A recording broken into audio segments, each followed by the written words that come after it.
Hello student. तो आज हम शुरू करते हैं कुछ वर्ड प्रॉब्लम्स। और इस वर्ड प्रॉब्लम में हमने कुछ देखा था, बाकी कुछ क्वेश्चंस और भी हैं जो देख लेते हैं और आज इस टॉपिक को क्लोज कर देते हैं। तो हम स्टार्ट करते हैं। पहला क्वेश्चन हमारा है, हमने पहले लिख रखा है सारे क्वेश्चंस।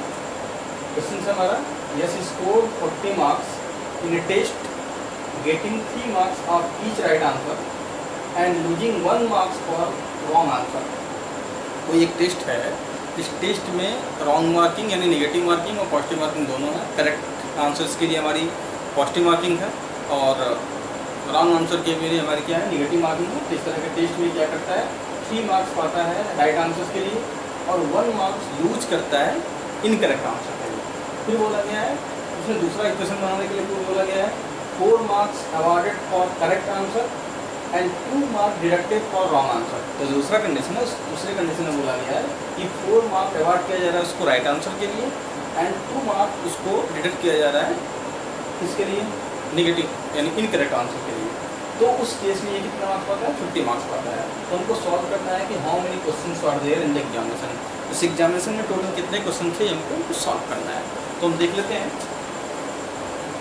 पहले कंडीशन में क्या बोला था, राइट आंसर था।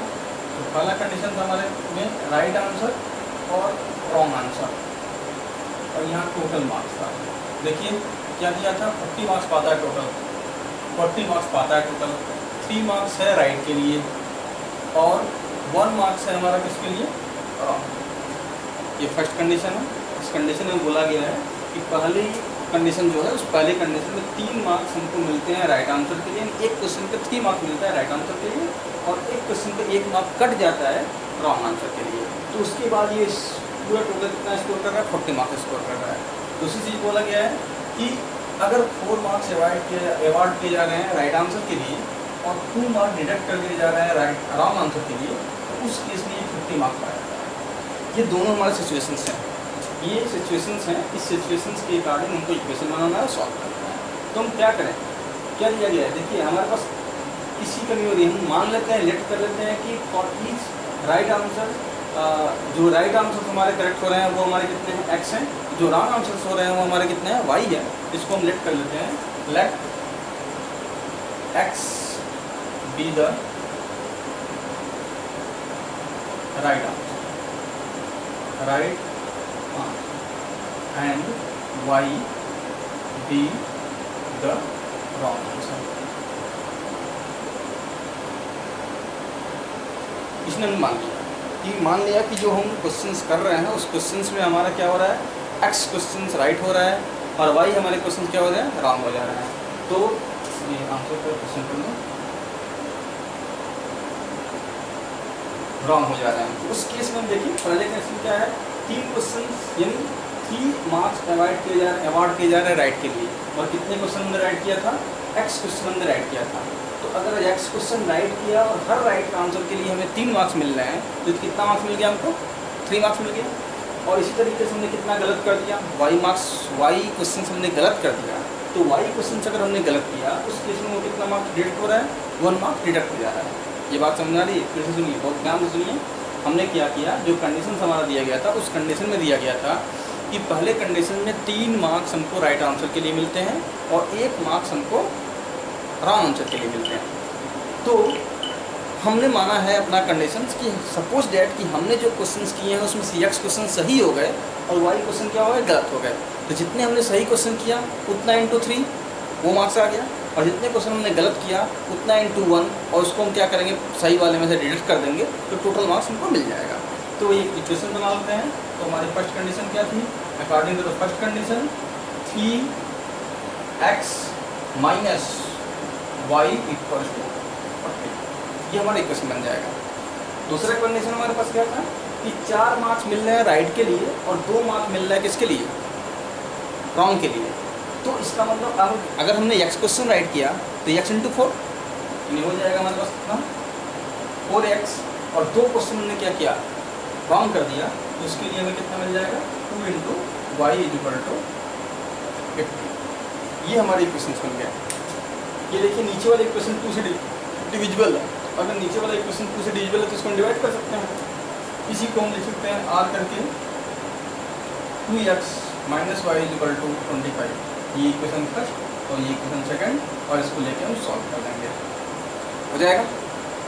देखिए यहाँ भी y दोनों बराबर है, हम इसको यहीं से कैंसिल कर सकते हैं, माइनस है ये माइनस है, ऐड कर लेंगे, सब्ट्रैक्ट कर लेंगे, अगर सब्ट्रैक्ट कर लेंगे तो ये क्या हो जाएगा, कैंसिल आउट हो जाएगा। फिर यहाँ से हमको x की वैल्यू मिल जाएगी, x की वैल्यू एक बार मिल जाती है तो मान लीजिए सब्ट्रैक्ट कर दिया, सब्ट्रैक्ट, ये हमारा इक्वेशन रिड्यूस हो गया है, इसी को रिड्यूस कर कितना लिखा गया है, ये माइनस था, देखिए प्लस है, माइनस हो जाएगा, माइनस है, प्लस हो जाएगा, प्लस है, माइनस हो जाएगा, this and this will be cancel out. 3x में से 2x है, कितना बचा, x बचा केवल, 40 में से 25 गया, कितना बच जाएगा, 15 बचा, यानी x इक्वल टू 15, यानी x की वैल्यू कितनी आ गई, 15 आ गई। अब हम क्या करते हैं, इसी इक्वेशन में रख लेते हैं, हमने क्या था, हमारे पास इक्वेशन था 2x minus y equal to 25, 15 ये है, x की वैल्यू 15, तो 15 इंटू कितना 30, ये हो जाएगा minus y equal to 25 minus 30, यानी माइनस वाई इक्वल टू -5, यानी y इक्वल टू 5। तो ये हो गया हमारा रॉन्ग क्वेश्चन। तो हमने क्या माना था, x हमारे पास क्या था, राइट आंसर था, y हमारे पास क्या था, रॉन्ग आंसर था। x की वैल्यू कितनी हो गई 15, y की वैल्यू कितनी हो गई 5, और हमसे पूछा क्या गया है, हमसे पूछा गया है how many questions in examination, कितने क्वेश्चंस एग्जाम में थे। तो कितना क्वेश्चन हमने सही किया, 15 क्वेश्चन हमने सही कर लिया, और कितना गलत कर लिया, 5 क्वेश्चन गलत कर लिया। तो टोटल क्वेश्चन कितने हो जाएंगे, total question equal to 15 plus 5 equal to 20, ये हमारा नंबर ऑफ क्वेश्चन बन जाएगा। तो ये सारी चीज़ें समझ में आई होंगी, ठीक है। तो ये हमारा हो जाएगा 20 क्वेश्चन हमारे क्या हो जाएंगे, आंसर बन जाएंगे, ठीक है। दूसरा क्वेश्चन देखते हैं, जिसको इस समझ में नहीं आया होगा वीडियो पॉज करके देख लेगा, ठीक है। I am going to do the second one, इसको इरेज कर लेते हैं। देखिए क्वेश्चन पढ़ लेते हैं, पहले क्या दिया क्वेश्चन में, क्वेश्चन नंबर 2 में दिया गया है place A and place B, place A and place B are 100 किमी अपार्ट, यानी दो प्लेस हैं, एक प्लेस ये एक प्लेस ये है, और दोनों प्लेस के बीच का जो डिस्टेंस है वो कितना है, 100 है। On highway one car start from A, एक कार ए से स्टार्ट करती है और दूसरी कार बी से स्टार्ट करती है सेम टाइम पे। फिर बोला गया if the car travels in the same direction at different speed they meet in 5 hours। फिर बोला गया if they travels toward each other they meet in 1 hour, what are the speed of the 2 cars। तो इसको थोड़ा सा figure से देख लेते हैं।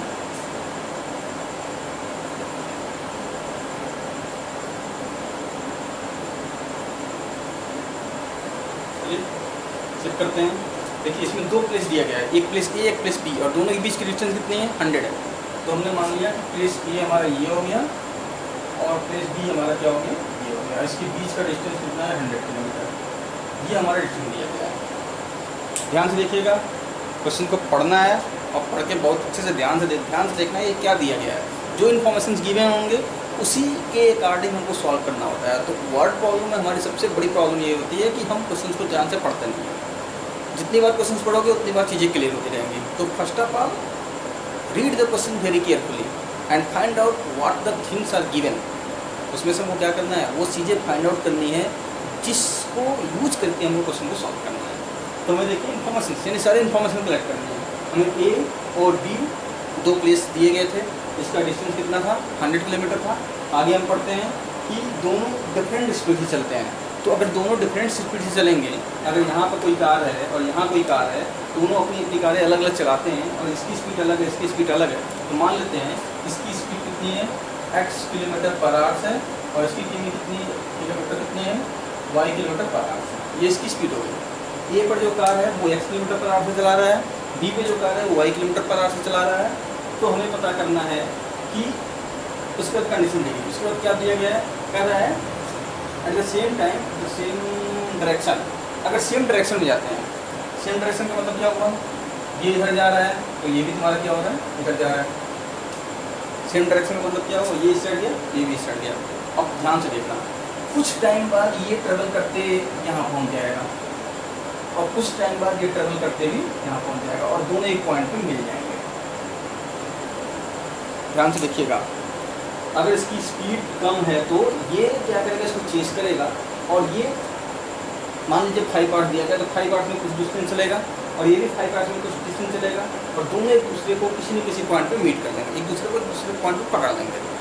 ये हो गई कंडीशन कब, जब दोनों सेम स्पीड सेम डायरेक्शन में चलते हैं। दूसरी कंडीशन दी गई है कि अगर एक इधर चलता है और दूसरा जो हमारा पॉइंट है वो इधर चलता है, दोनों एक दूसरे की तरफ चल रहे हैं, दोनों अगर एक दूसरे की तरफ चल रहे हैं तो ये भी तब किसी एक पॉइंट में मिलते हैं और उसमें कुछ टाइम लगता है, तो ये मान लो कि इस पॉइंट पे मिल गए। ठीक है, अब ध्यान देना है ये कि यहाँ पे इनकी स्पीड क्या होगी और यहाँ पे इनकी स्पीड क्या होगी। Means we talk about the resultant speed, जो हमारी रिजल्टेंट स्पीड है वो रिजल्टेंट स्पीड क्या होगी।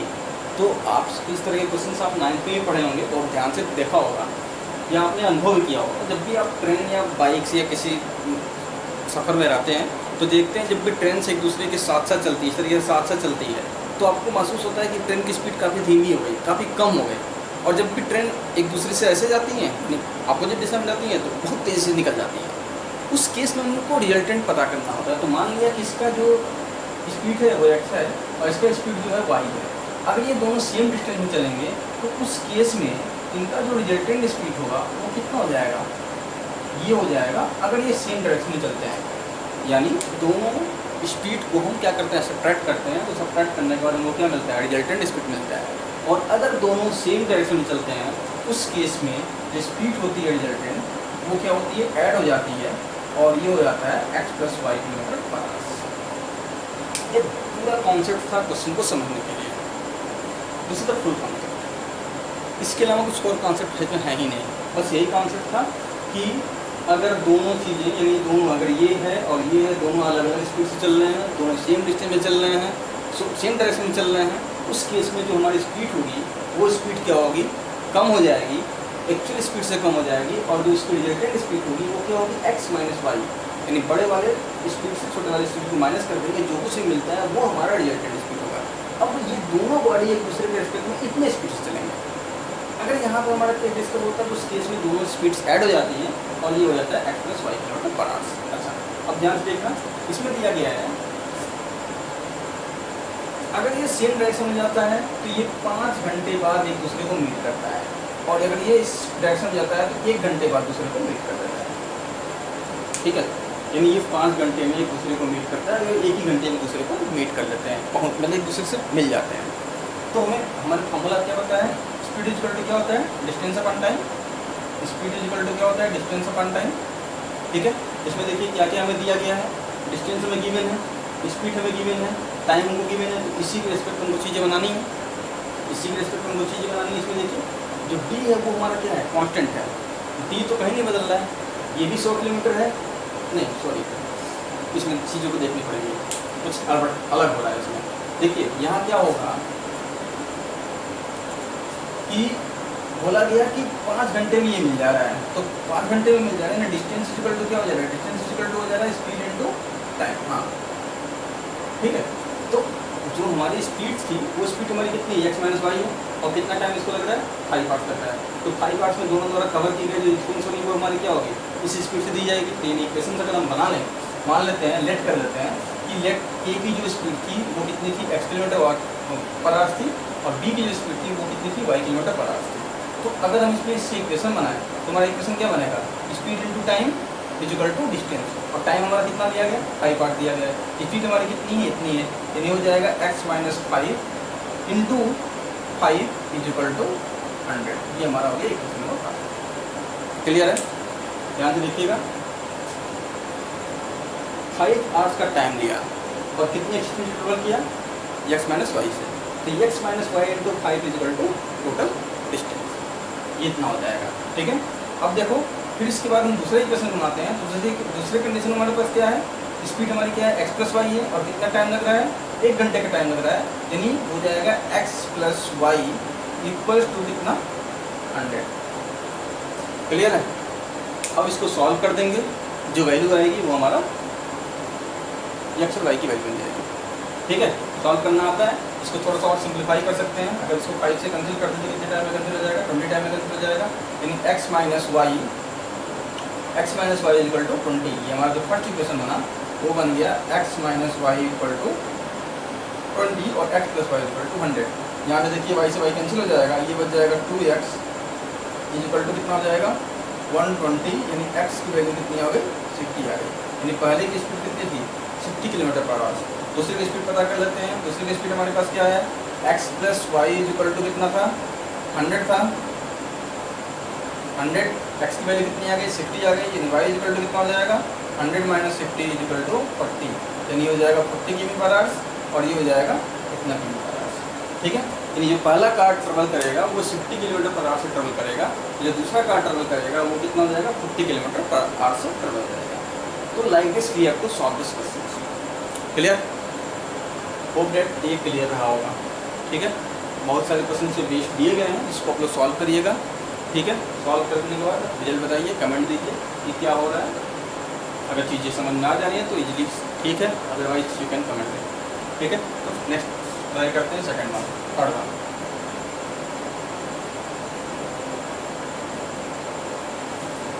नाउ दिया गया था area of rectangle gets reduce. एक रेक्टेंगल है, जिस रेक्टेंगल का एरिया कम हो जा रहा है, कितना 9 सेंटीमीटर स्क्वायर, 9 यूनिट स्क्वायर कम हो जा रहा है। 9 यूनिट स्क्वायर इसका एरिया क्या हो जा रहा है, कम हो जा रहा है। कब? जब इसके लेंथ को रिड्यूस कर रहे हैं 5 यूनिट से और ब्रेथ को रिड्यूस कर रहे हैं 3 यूनिट, इंक्रीज कर रहे हैं 3 यूनिट से। ध्यान से देखिए, ये रेक्टेंगल है। रेक्टेंगल में ये क्या होगा x होगा, ये क्या होगा y होगा, ये हमारी क्या होगी लेंथ होगा, ये हमारी क्या होगी ब्रेथ होगी। ठीक है, रेक्टेंगल है, इस रेक्टेंगल का लेंथ दिया गया है, ब्रेथ दिया गया है। मान लिया कि x जो लेंथ है वो हमारी क्या है x यूनिट और जो ब्रेथ है वो हमारी क्या है y यूनिट है। तो इसके अकॉर्डिंग इसका हम एरिया निकालें, एरिया कितना हो जाएगा एक्स वाई हो जाएगा। तो इसका एरिया निकालें तो ये कितना हो जाएगा एक्स वाई यूनिट स्क्वायर हो जाएगा। ठीक है, ये हमारा प्री जिम्ड है, हमने मान लिया कि जो रेक्टेंगल दिया गया होगा उसका लेंथ एक्स होगा, जो ब्रेथ रेक्टेंगल होगा उसका ब्रेथ हमारा क्या होगा वाई होगा। तो इस केस में हमने क्या मान लिया कि जो हमारा रेक्टेंगल का एरिया आएगा वो एक्स वाई आएगा। लेकिन कंडीशन दिया गया है, इसमें क्या दिया गया है, इसमें बोला गया है कि अगर लेंथ को हम क्या कर रहे हैं रिड्यूस कर दे 5 से, यानी जो लेंथ हमारा है उस लेंथ को हमने 5 कम कर दिया और जो ब्रेथ था उस ब्रेथ को हमने क्या किया 3 बढ़ा दिया। देखिए क्या हुआ, इसमें लेंथ में 5 कम कर दिया और ब्रेथ हमने क्या किया 3 बढ़ा दिया। तो ऑब्वियसली अगर इतना कुछ किया तो इसका एरिया कुछ ना कुछ चेंज हो जाएगा, या तो घटेगा या तो बढ़ेगा। ठीक है, और हमें क्या दिया गया है कि इसका एरिया रिड्यूस हो जा रहा है, कितने से 9 से रिड्यूस हो जा रहा है। यानी जो एरिया ऑफ रिड्यूस हुआ वो कितना हो गया एक्स वाई माइनस 9, यानी पहले जितना था उससे 9 कम हो गया। तो ये हमारा बन जाएगा फर्स्ट इक्वेशन। ठीक है, तो हमने मान लिया इसको लेट कर देते हैं, let the length of rectangle is equal to x unit and breadth is equal to y unit. ठीक है, ये हमने कंसिडर कर लिया। अगर इतना हुआ तो एरिया कितना हो जाएगा, then area is equal to x y, ये चीज़ है। अब जो हमारा कंडीशन दिया गया है वो अकॉर्डिंग टू द कंडीशन दिया गया है। कंडीशन क्या दिया गया है कि लेंथ में हमने 5 कम कर दिया, तो लेंथ में हमने क्या किया 5 कम कर दिया, ब्रेथ में क्या किया 3 बढ़ा दिया, इसलिए इतना बढ़ा दिया। तो हुआ क्या, जो हमारे एरिया था उस एरिया में कितना कम हो गया 9 कम हो गया। ये हमारा बन जाएगा इक्वेशन नंबर 5। इसको सॉल्व करिए, एक्स इंटू वाई कितना हो जाएगा एक्स वाई, एक्स इंटू 3 करेंगे तो कितना हो जाएगा प्लस 3x, इसको करेंगे कितना हो जाएगा -5y और ये हो जाएगा -15 is equal to x y minus 9। X y से एक्स वाई कैंसिल हो गया, बचा कितना 3x माइनस 5y। ठीक है, 15 को उधर लेके जाइए, माइनस हो जाएगा प्लस हो जाएगा, ये हो जाएगा इज इक्वल टू 6। ठीक है, माइनस मिल जाएगा तो प्लस हो जाएगा, माइनस से गया 6 हो जाएगा। ये हमारा हो गया इक्वेशन नंबर 5। ठीक है, अब देखिए दूसरे क्वेश्चन पढ़ते हैं। If you increase length bye 3, अब क्या किया है लेंथ को इंक्रीज कर दे रहा है, कितने से 3 से इंक्रीज कर दे रहा है, एंड ब्रेथ बाई 2 यूनिट, और ब्रेथ को भी इंक्रीज कर रहा है कितने से 2 से, यानी हो जाएगा ये y प्लस 2। तो जो दूसरा इक्वेशन बनेगा, इक्वेशन नंबर 2 देख लेते हैं। ये दिया गया है कि x प्लस 3, लेंथ क्या किया 3 से इंक्रीज कर गया और y क्या किया 2 इंक्रीज कर गया। तो उस केस में एरिया कितना बढ़ जाता है 67 बढ़ जाता है, यानी जो एरिया था वो कितना हो गया 67 इंक्रीज कर गया। एरिया जो था वो कितना हो गया 67 इंक्रीज किया। देखिए इसमें भी बढ़ा, इसमें भी बढ़ा, तो ऑब्वियसली एरिया बढ़ेगा। तो हमने क्या किया एरिया में 67 बढ़ा दिया। इसको सॉल्व कर दो, ये हो जाएगा हमारा एक्स वाई प्लस हो जाएगा 3y plus 2y plus 6 is equal to xy plus 67। ये xy से xy कट गया, ये बच गया 3y plus 2y is equal to 67 है, इधर जाएगा 6 मान कितना हो जाएगा 61। यानी ये हो जाएगा इक्वेशन नंबर 2। अभी दोनों इक्वेशन को लेकर सॉल्व कर लो। 3y 2x का 3y इंटू xy हो गया 2x हो गया 3y हो गया, ठीक है। तो ये हो गया 3y प्लस 2x, ठीक है, इज इक्वल टू 61। ये दोनों इक्वेशन है, इस दोनों इक्वेशन को लेकर चीज़ों को सॉल्व कर लेंगे।